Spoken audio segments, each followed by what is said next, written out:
Arthur Pendleton often thought the small creek behind his Oak Haven Estates home was the property's best feature. It wasn't grand or imposing, just a ribbon of clear water murmuring over smooth stones, carving a gentle path through the manicured lawns of the neighborhood.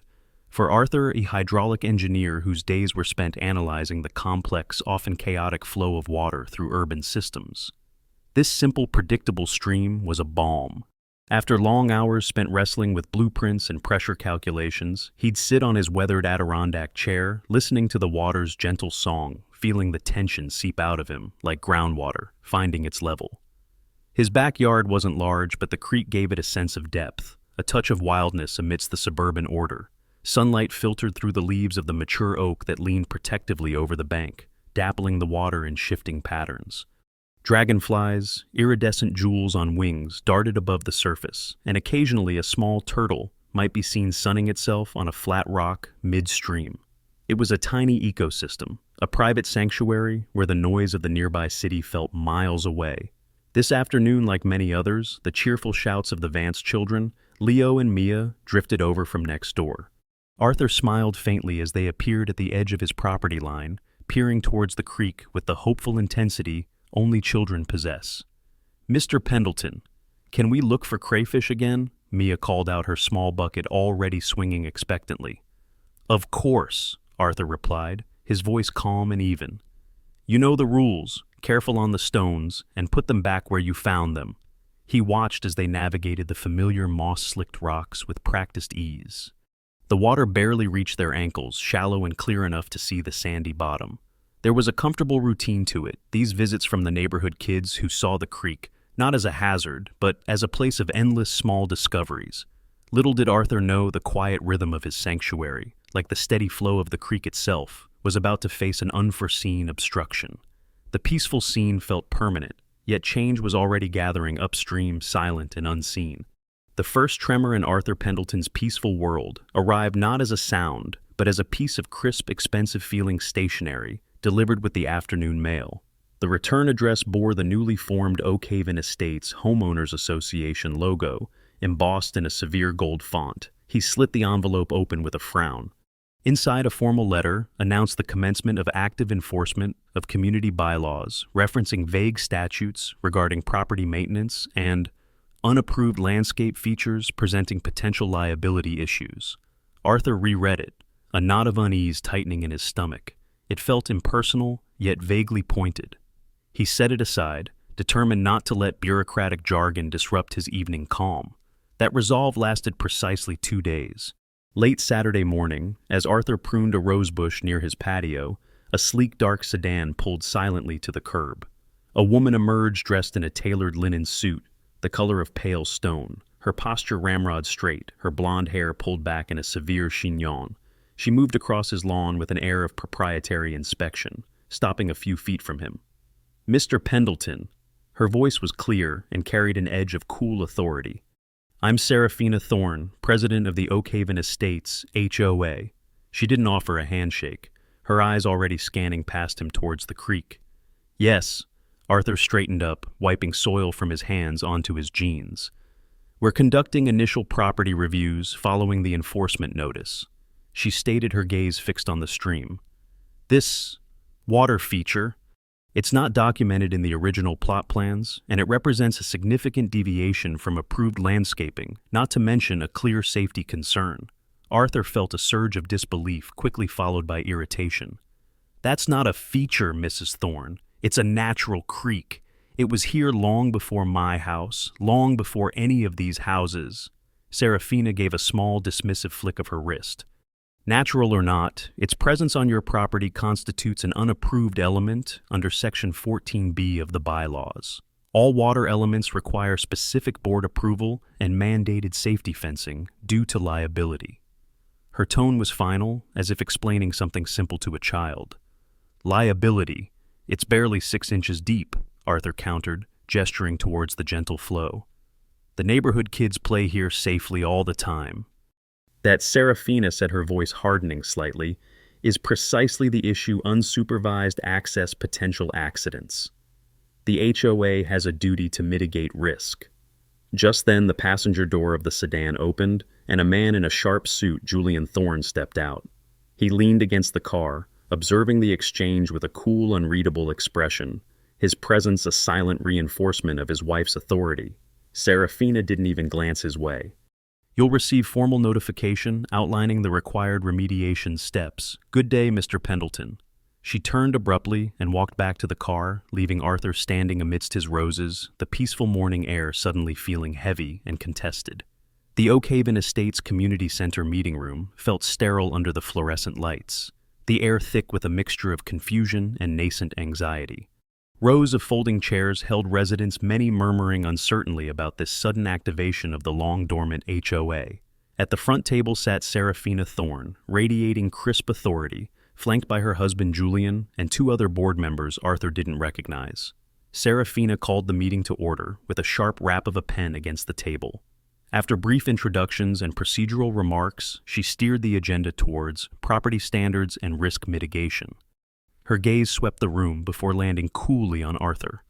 Item 4, unapproved landscape elements, specifically the natural water channel located on the property at 12 Elm Lane. Arthur felt a flush rise in his neck. He stood slowly.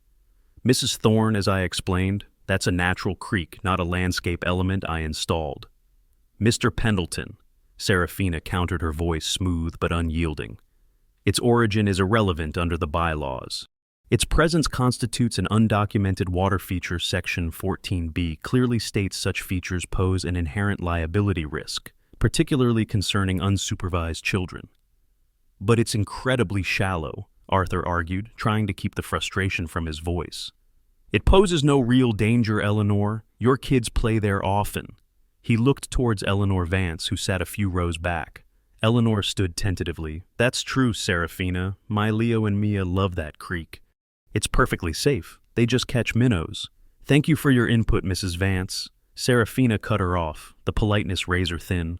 "However, personal anecdotes do not negate documented insurance liabilities or the association's fiduciary duty to protect all residents and the HOA itself from potential lawsuits. Perception of safety is not the same as mitigated risk."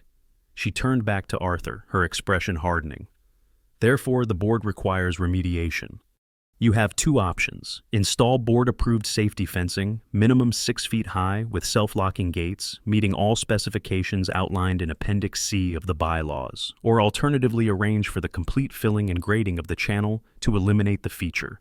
You have 60 days to comply." A stunned silence fell over the room, filling the creek. The cost of the specified fencing alone would be astronomical. Arthur stared back at Serafina, feeling the weight of the ultimatum settle like a physical blow. Across the aisle, he noticed Maya Sharma, the landscape architect from down the street, watching the exchange with a quiet, knowing intensity in her eyes, a subtle tightening around her mouth that suggested this wasn't the first time she'd witnessed Serafina Thorne wield the rulebook like a weapon. The rules of engagement had been set, and they felt decidedly one-sided. The injustice of the HOA meeting gnawed at Arthur Pendleton for days. Filling the creek felt like vandalism, a violation of something fundamental. The sheer irrationality of demanding costly fencing for a shallow stream rankled his logical engineer's mind. There had to be more to it than just bylaws and abstract liability. Driven by a growing suspicion that felt alien to his usually calm nature, Arthur decided to trace the creek beyond his property line to understand its true source. One overcast afternoon, he pulled on sturdy boots and followed the water's path upstream. It led him through a patch of overgrown woods separating Oakhaven Estates from the sprawling new luxury development the Thornes were building on the adjacent hilltop. Thorne Crest. According to the imposing sign, the creek narrowed here, winding through tangled underbrush. After about 15 minutes of pushing through branches, he found himself near the edge of the Thorne Crest property line, where the creek seemed to originate from a culvert obscured by overgrown cattails and construction runoff. Pushing aside the reeds, Arthur's eyes widened. It wasn't just a natural spring feeding the culvert. Partially hidden beneath silt and debris was a large corrugated plastic drainage pipe, angled directly into the stream bed. It clearly wasn't part of the original landscape. It was infrastructure leading directly from the direction of the Thorne Crest development, likely from a retention pond designed to handle their site's water runoff. Why hide it? Why wasn't this discussed? A few evenings later, Unable to shake his unease, Arthur walked back towards the wooded area near dusk. As he approached the spot where the pipe emerged, he heard the crunch of gravel. He ducked behind a thicket of sumac, just as Julian Thorne's expensive SUV pulled up near the edge of what looked like a small, man-made pond higher up the source feeding the hidden pipe. Julian got out, glanced around quickly, then took a large, unlabeled plastic container from the back of his vehicle. Arthur watched, heart pounding, as Julian carelessly tipped the container's contents, a milky, acrid-smelling liquid, directly into the pond water near the intake for the pipe. Within moments, Julian was back in his SUV and driving away, leaving Arthur hidden in the bushes staring at the disturbed surface of the pond with a chilling realization this wasn't just about bylaws anymore. The official notice arrived the next day via certified mail, a final notice of bylaw violation. Citing Section 14B, it detailed a hefty initial fine of $500 plus an accruing penalty of $100 per day past the 60-day deadline if the creek wasn't remediated by fencing or filling. The cold bureaucratic language felt menacing now, underscored by the memory of Julian Thorne's furtive actions at the hidden pond. The pressure had just become intensely personal and potentially dangerous. The image of Julian Thorne dumping chemicals near the hidden pipe, combined with the escalating fines, solidified Arthur Pendleton's resolve. This wasn't just an HOA dispute. Something felt fundamentally wrong. His engineering background told him water always finds a path, and deliberately altering its course without understanding the source could have unforeseen consequences.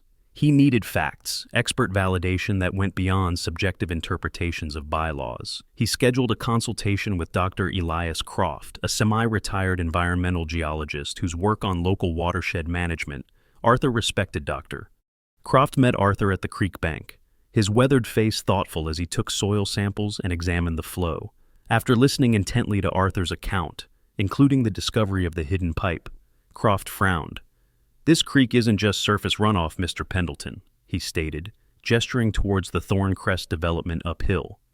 "This area sits above a significant natural spring system, part of the old Oak Haven Aquifer recharge zone. Your little creek likely acts as a crucial relief valve, especially during heavy rains. That pipe suggests they're diverting groundwater, potentially from that spring system directly into this channel, blocking this outlet." Croft paused, his expression serious. "Could force that groundwater to find other, less predictable paths. It's hydrologically irresponsible, potentially destabilizing." Armed with this validation, Arthur sought out Maya Sharma. He found her working in her meticulously designed garden, a blend of native grasses and sustainable landscaping that still bore faint scars from where she explained ruefully the HOA had forced her to remove non-compliant but ecologically beneficial plants 2 years prior. "Serafina Thorne believes nature should be tamed into submission," Maya said, her voice tight with remembered frustration. When Arthur mentioned Dr. Croft's findings and the hidden pipe, Maya's eyes widened. "That explains a lot. This whole area," she swept a hand towards the manicured lawns of Oak Haven and the imposing structures of Thorncrest beyond, "used to be designated seasonal wetlands. Developers fought for years to get it rezoned. The Thorns finally succeeded where others failed. But there were always concerns about water management. Wetlands. The word resonated with Arthur. How could they build a luxury development on land potentially vital for drainage? Maya suggested he speak to Agnes Holloway, a formidable woman who had recently retired after decades in the county's water management department and lived on the edge of Oak Haven. Agnes listened patiently in her sun-drenched living room, her gaze sharp. "Thorncrest. Oh, I remember the battles over that land," she said dryly. "Wetland designation mysteriously softened around 2015, big money involved. Talked to David Chen over at County Planning. He was junior staff back then, but handled some of the paperwork. Tell him Agnes sent you." David Chen, initially cautious, became more forthcoming when Arthur mentioned Agnes and presented Dr. Croft's assessment. He pulled up historical zoning maps and planning documents. "Here it is." Chen pointed to a section highlighted in red on an older map encompassing the Thorncrest area, classified W2 Seasonal Wetland Development Restricted. Then June 2015. He switched screens, rezoned R1 low-density residential. The mitigation plan was thin, relying heavily on existing natural drainage. He looked at Arthur significantly, specifically drainage towards Oak Haven Estates. Arthur left the county office feeling a cold certainty, replace his earlier frustration. This wasn't just about his creek. It was about a potentially compromised development built on improperly rezoned wetlands with his small stream designated as their convenient unacknowledged drain pipe. The Thorns weren't just enforcing rules. They were likely trying to eliminate evidence of their own questionable foundation. Arthur Pendleton walked into the next HOA meeting, armed not just with frustration, but with data. He carried copies of the historical zoning maps David Chen had provided, a summary of Dr. Elias Croft's hydrological assessment, and even printouts highlighting the relevant sections of the county's original wetland surveys. He felt a measure of confidence. Facts were facts, and surely presented clearly, they couldn't be ignored. When the agenda reached old business property remediation at 12 Elm Lane, Arthur stood taking a steadying breath. Before the board proceeds, he began, his voice clear and firm. I'd like to present information directly relevant to the creek and its function within the wider Oak Haven ecosystem. Information that suggests eliminating it could have serious consequences for drainage in this neighborhood, particularly given its connection to the Thorncrest development. He laid out his findings methodically: the creek's role as a natural relief valve for the underground spring system, the historical wetland designation of the land now occupied by Thorncrest, the suspicious 2015 rezoning, and the existence of the hidden drainage pipe clearly channeling water from the new development. He held up the maps, pointing out the original water flow patterns. Dr. Croft, an environmental geologist, confirmed this creek is critical for managing groundwater pressure, especially considering the adjacent development, Arthur stated, looking directly at Serafina and Julian Thorne. Removing it isn't just about bylaws, it's about potentially destabilizing the area's natural drainage. A ripple of murmurs went through the assembled residents. Some leaned forward, looking at the maps with interest. Eleanor Vance nodded encouragingly. Serafina Thorne listened, with an expression of strained patience, her fingers steepled before her. When Arthur finished, she offered a tight, dismissive smile. Thank you for your passionate presentation, Mr. Pendleton. However, the board has already consulted with its own qualified experts regarding hydrological matters and liability. Which experts? Arthur pressed. Dr. Croft is highly respected in this field. Were they aware of the historical wetland status? Did they examine the undocumented drainage pipe from Thorncrest? Our consultations are confidential. Board matters. Julian Thorne interjected smoothly, stepping in before Serafina could reply. Rest assured, all relevant factors were considered. The board's primary responsibility remains upholding the established bylaws and mitigating risk for the entire association. But the facts suggest eliminating the creek increases risk. Arthur countered, feeling his carefully constructed argument crumbling against a wall of deliberate obfuscation. That is your interpretation, Mr. Pendleton, Serafina said sharply. The board relies on its professional counsel. The matter of the violation stands. We will now vote on authorizing the engagement of contractors to implement the required remediation should the homeowner fail to comply by the deadline. The motion was quickly made and seconded by the other board members. A vote was called, while a few residents shifted uncomfortably in their seats, and Maya Sharma shot Arthur a look of shared frustration. No one openly objected. The motion passed easily. Arthur sank back into his chair, the maps feeling useless in his hands. He had presented logic, evidence, expert opinion, and hit an immovable political wall, solidifying the Thorns' control over the official narrative. The unease in the room was palpable, but for now it remained unspoken, stifled by the Thorns' polished control. The contractors arrived precisely 1 week after the 60-day deadline passed. Arthur Pendleton watched from his kitchen window as the heavy equipment rumbled down Elm Lane. A small backhoe, a flatbed truck carrying large sections of black corrugated pipe, and several workers in neon vests. There was an impersonal efficiency to their movements that felt jarring against the quiet backdrop of the neighborhood. He didn't go out. There was nothing left to say, no argument left to make that hadn't already been dismissed. He simply stood, a mug of cold coffee, forgotten in his hand, and observed the methodical destruction of his small sanctuary. The backhoe bit into the earth along the creek bank with brutal force, digging a wide trench that followed the water's path. The gentle murmur of the stream was soon drowned out by the diesel roar and the clang of machinery. Workers wrestled the large pipes into place, connecting sections, laying them deep within the newly dug channel. Then came the fill. Tons of gravel and soil, dumped unceremoniously over the pipes, burying the route the water had taken for countless years. They worked quickly professionally, treating the task like any other excavation job, seemingly oblivious to the fact that they were erasing a living part of the landscape. By late afternoon, they were gone. The machinery noise faded, leaving behind an unnatural quiet.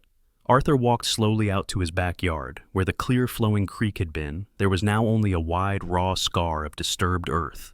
Rough soil and gravel marked the path of the buried pipe. The smooth stones were gone, churned under or hauled away. The damp, cool air that always hung near the water was replaced by the dry smell of excavated dirt. He stood at the edge of the barren trench, looking at the muddy, lifeless gash that cut across his property. The oak tree still leaned over the space, but now its shade fell on broken ground. There were no dragonflies darting, no chance of spotting a turtle or hearing the Vance children hunting for crayfish.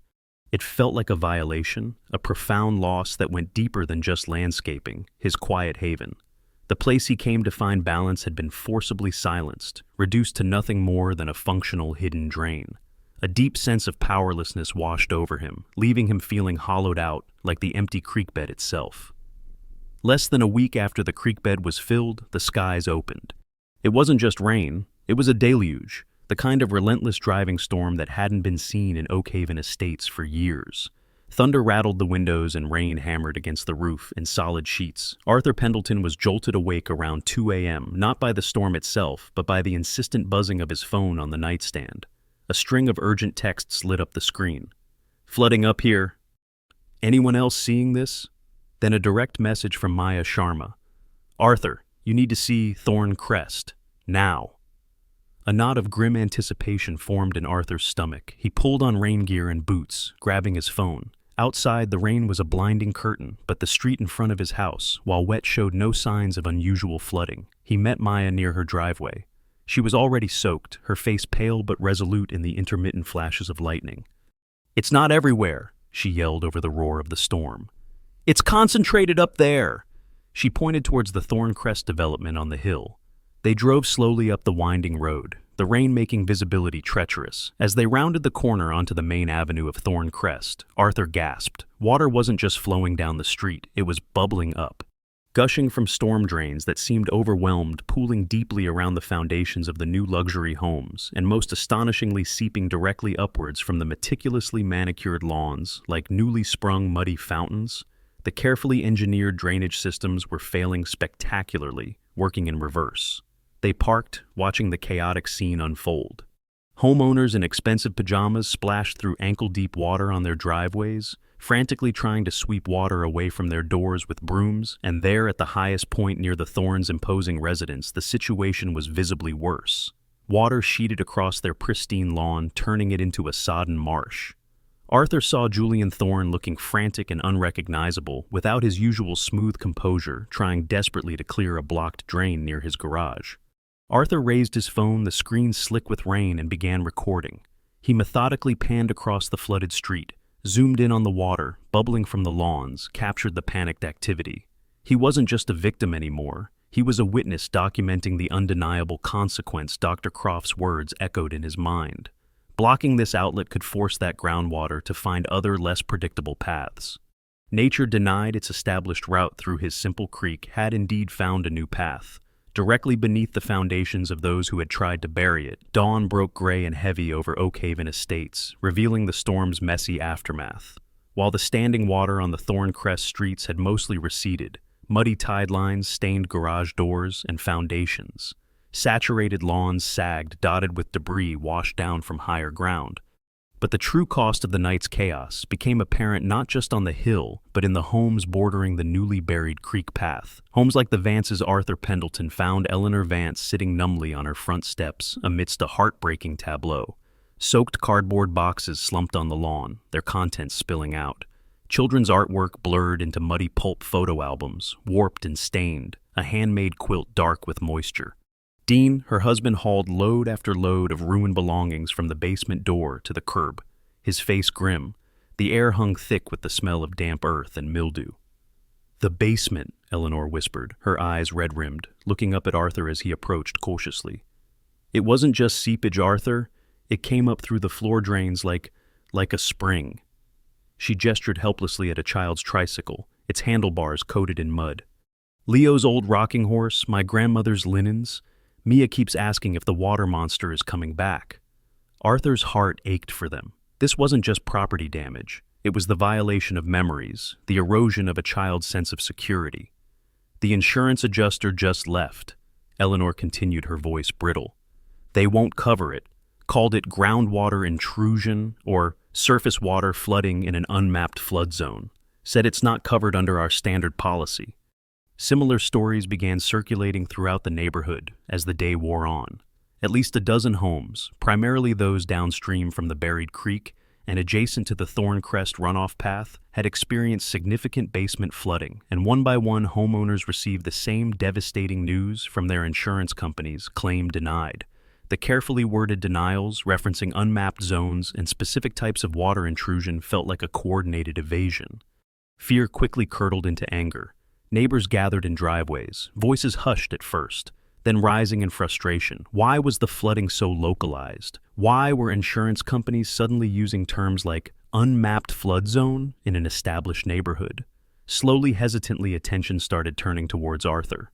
People remembered his arguments at the HOA meeting, his warnings about the creek's importance for drainage, his references to historical maps and geological reports that Serafina Thorne had so curtly dismissed. "Arthur, you said something about this land, about wetlands," one neighbor asked, approaching him as he helped Dean carry a waterlogged bookshelf. "You mentioned the drainage pipe from Thorncrest," another added. "Do you think—" Arthur found himself becoming a reluctant center of information. He explained what he had learned from Dr. Croft about the groundwater pressure, what David Chen had shown him about the rezoning, his discovery of the pipe. He didn't offer accusations, just the facts he had gathered, but the implications hung heavy in the damp air. The community, shaken and facing significant financial losses, was no longer willing to accept the Thorns' smooth dismissals.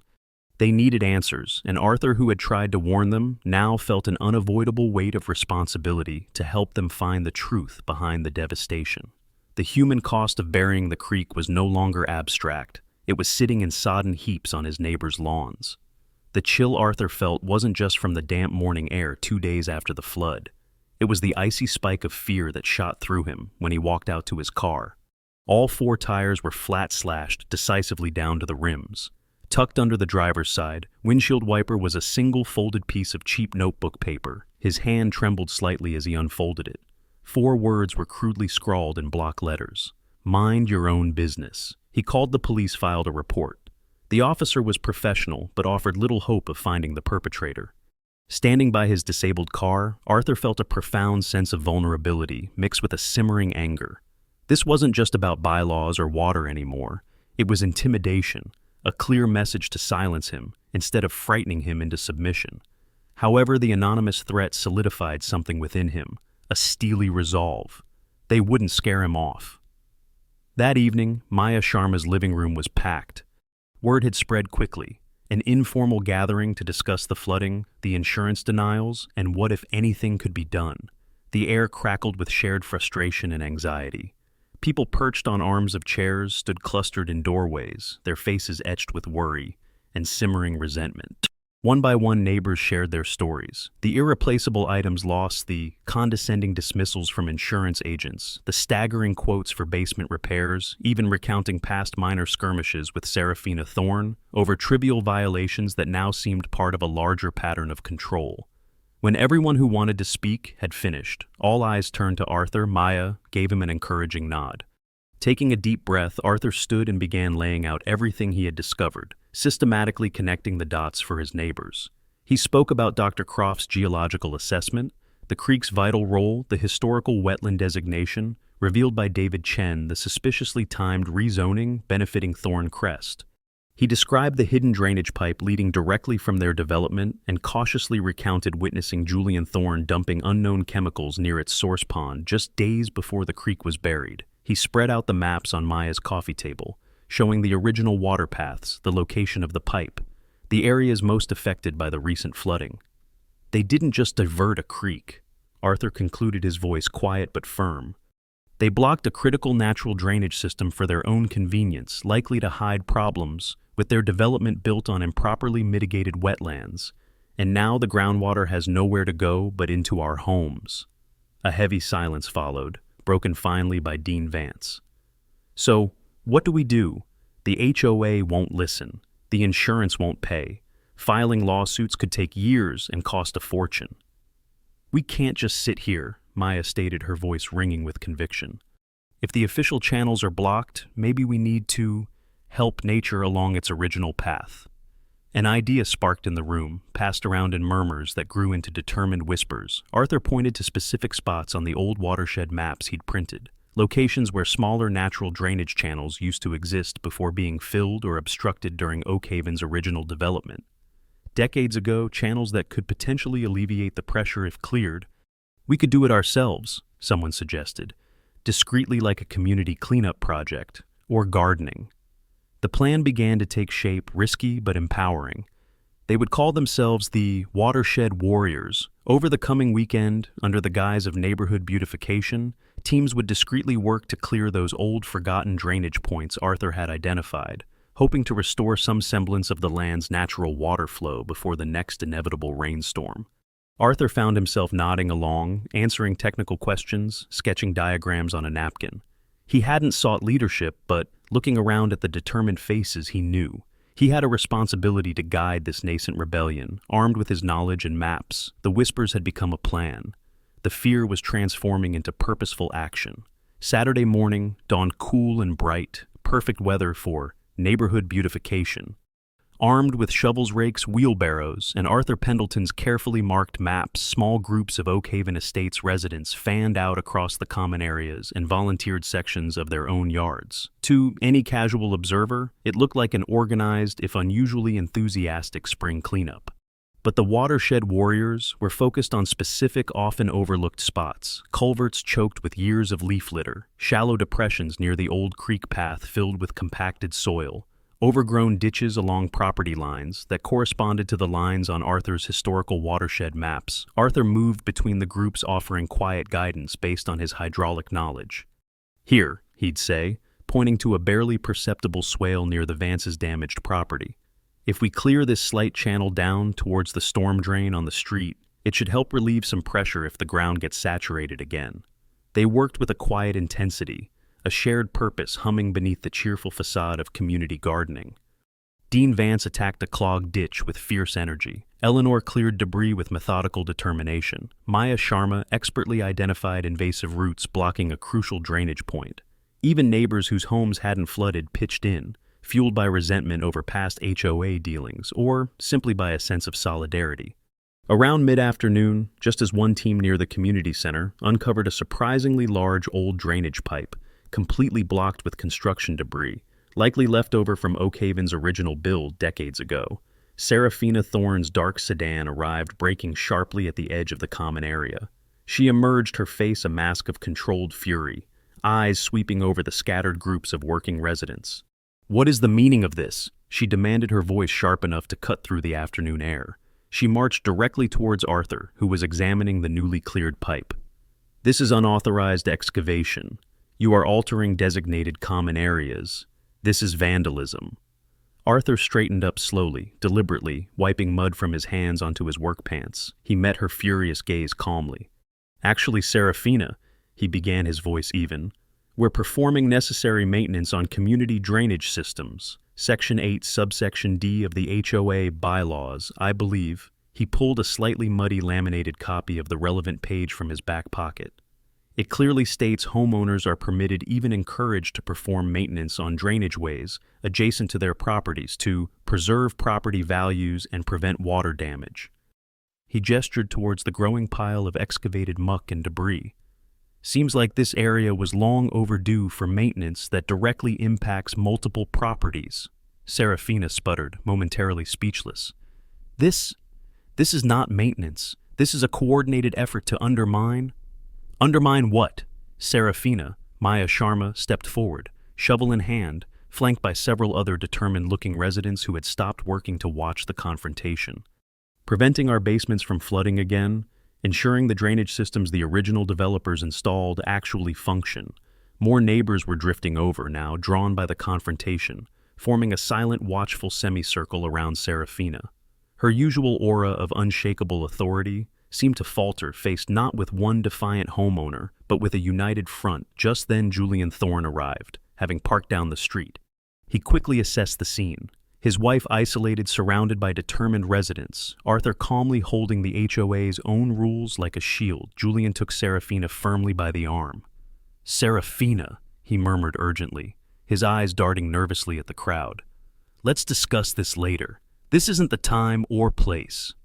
He steered her, still fuming, but momentarily silenced, back towards their car, acutely aware, perhaps for the first time, that the tide of power in Oakhaven Estates was beginning to turn. The forecast had predicted rain, but few in Oakhaven Estates were prepared for the intensity of the storm that rolled in just 3 days after the Watershed Warriors' weekend efforts. Thunder boomed directly overhead, and rain fell in near-opaque sheets, turning streets into shallow rivers within minutes. Arthur Pendleton stood at his living room window, watching the downpour with a knot of anxiety in his chest.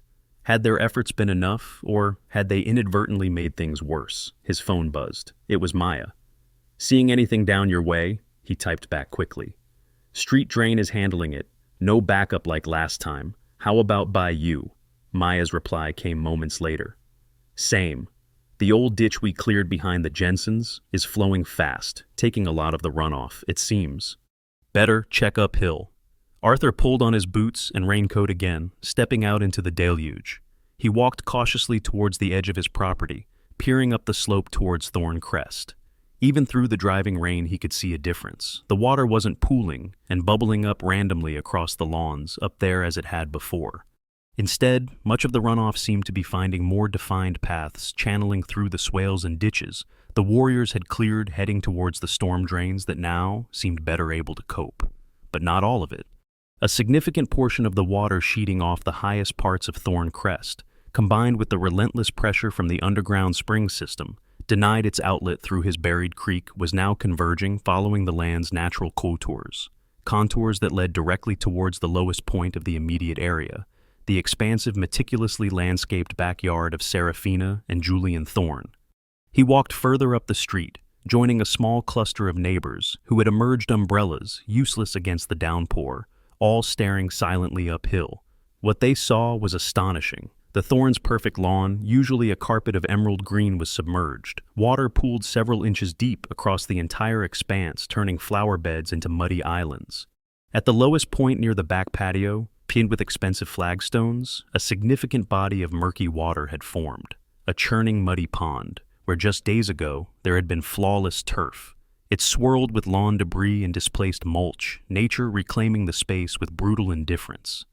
Through the rain-streaked windows of their imposing home, Arthur could just make out the figures of Serafina and Julian standing side by side, looking out at the destruction of their private oasis. Their postures were rigid profiles etched with what looked like stunned disbelief, turning rapidly into impotent fury. Just then, headlights cut through the downpour. A white van with a local news station logo emblazoned on the side pulled carefully to the curb. A reporter and camera person emerged, shielding equipment as best they could, their lens immediately panning towards the impromptu lake engulfing the Thorns' property. Someone, perhaps Agnes with her old contacts, or Maya sensing the perfect moment, had clearly made a call. The Thorns' architects of the neighborhood's water woes were now trapped, exposed, their perfect facade literally swamped by the very natural forces they had arrogantly tried to control and deny, all under the unflinching eye of the local news. The Oakhaven Estates Community Center wasn't just full, it was overflowing. An emergency HOA meeting had been called, following the latest storm, and the televised footage of the Thorns' flooded backyard, and residents packed the room, lining the walls, spilling out into the hallway. The air crackled with an energy that went beyond mere frustration. It was outright anger, sharpened by shared experience and fueled by a growing sense of betrayal. Serafina and Julian Thorne sat at the front table, with their remaining board allies, their usual composure replaced by a brittle tension. Serafina attempted to open the meeting with procedural points, but the residents were having none of it. "We're not here to discuss landscaping approvals," shouted Dean Vance from the back, his voice raw. "We're here to talk about why our basements flooded, why our insurance was denied, and why your backyard suddenly turned into a swamp after our creek was buried." A chorus of agreement rose from the crowd. Maya Sharma stood holding a thick binder. "Serafina, Julian, the board was presented with evidence weeks ago geological reports, historical maps, warning about the risks of diverting that creek. You dismissed it. She began passing out copies of Dr. Croft's assessment summary. You claimed you consulted experts but refused to name them or share their findings. Eleanor Vance stepped forward next, her voice trembling but clear.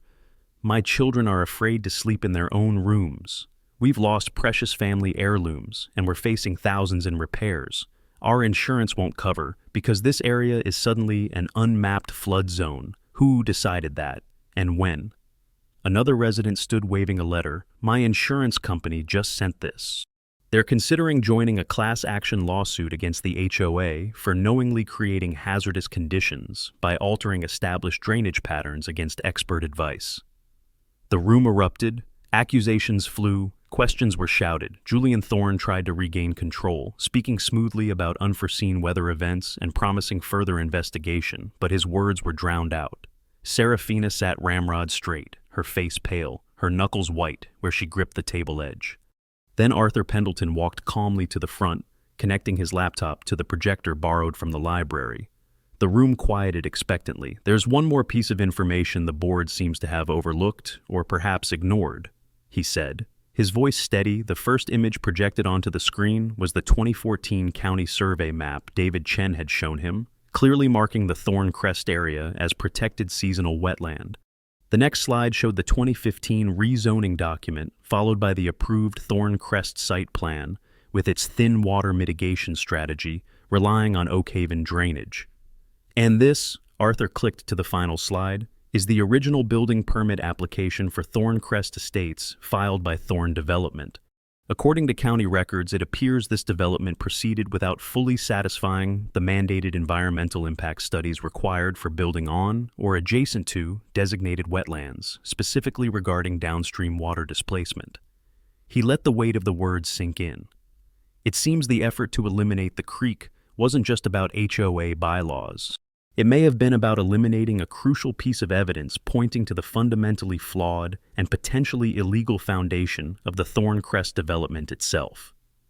The revelation hit the room like a shockwave. The Thorns were speechless, their faces a mixture of disbelief and trapped fury. Before they could formulate a defense, Maya stepped forward again, holding aloft a thick stack of papers. We, the undersigned residents of Oak Haven Estates, constituting more than 3/4 of the homeowners as required by the bylaws, she announced, her voice ringing with newfound authority, hereby petition for the immediate removal of the current board members and demand a new election effective tonight. The petition was irrefutable. The bylaws were clear. Faced with overwhelming evidence, public fury, potential lawsuits, and proof of their own malfeasance laid bare, the Thorns had nowhere left to hide. The vote was swift, decisive, almost unanimous. Serafina and Julian Thorne, along with their allied board members, were officially ousted from power. The forum had delivered its verdict. 6 months later, the gentle murmur had returned to Arthur Pendleton's backyard. Under the guidance of the new HOA board, led by President Maya Sharma, one of the first orders of business had been the careful restoration of the creek. The buried pipes were removed, the channel regraded to its natural contours, and the banks replanted with native grasses and water-loving shrubs identified by Maya herself. Now sunlight dappled through the oak leaves onto water flowing clear and steady over smooth stones just as before. Minnows darted in the shallows, and the dragonflies had returned, their wings catching the light. Young willow shoots pushed up along the banks, signs of nature eagerly reclaiming its space. Occasionally, Arthur would see Leo and Mia Vance, their fear forgotten, carefully turning over rocks near the edge, their laughter mingling with the sound of the water.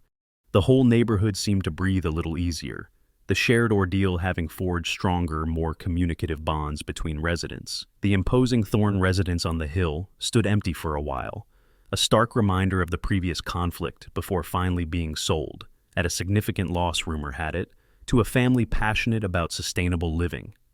They had immediately consulted with Maya about managing the backyard wetland, embracing the natural water flow rather than fighting it. The Thorns themselves had disappeared from Oak Haven Estates, leaving behind only echoes of their autocratic reign, and the costly legacy of their development's flaws, now being addressed through ongoing complex negotiations involving the county insurers and the new HOA. Arthur sat in his Adirondack chair, a sketchbook open on his lap.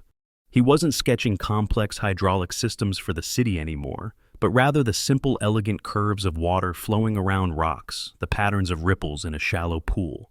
He felt a quiet sense of peace, a deep satisfaction that went beyond mere vindication. It wasn't just about winning a fight, it was about restoring balance both to the land and to the community.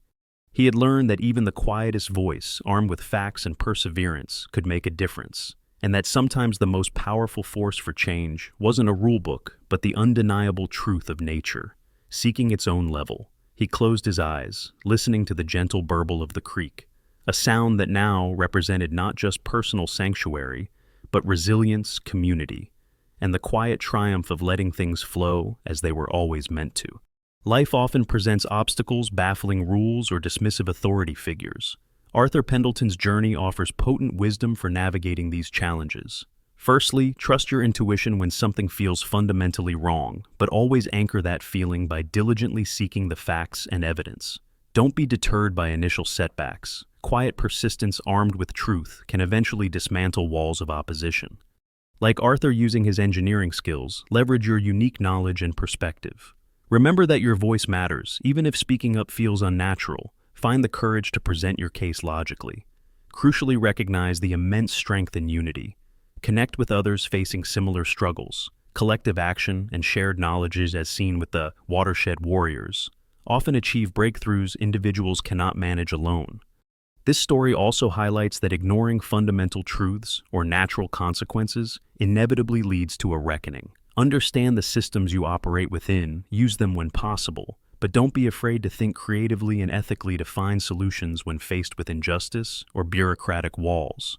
Standing firm, seeking allies, and patiently advocating for what's right doesn't just solve external problems, it restores balance, fosters profound personal growth, and strengthens the bonds of community. Embrace your own journey of discovery and advocacy. Small, persistent actions rooted in truth can create significant positive ripples.